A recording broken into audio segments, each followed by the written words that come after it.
আসো। আরে ফোন এদিকে এদিকে দেখো, এদিকে দেখো। আরে তো আরে চল চল।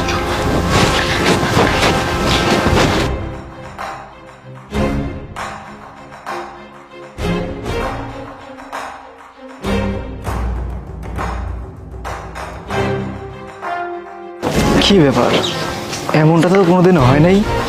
আমি তো পার্সেল নেক্সট করে স্যারই পার্সেল নিত, তাহলে আজকে স্যার কোথায় গেছে? আজকে পার্সেল অন্য কেউ নিল, কোনো সমস্যা আছে নাকি? আপনি এখনো জান না এখানে দাঁড়িয়েছেন মানে? এখনই যাবো ভাই, আসলে একটু মানে দাঁড়াইছিলাম তো। জানেন দেখেন চলেন। আচ্ছা ঠিক আছে। জান আরে ডেলিভারি মানটা এখানে যাচ্ছে না কেন? ও কি কিছু বুঝে ফেলছে নাকি? আমি এত কিছু বুঝতে পারতেছি না। আচ্ছা ওকে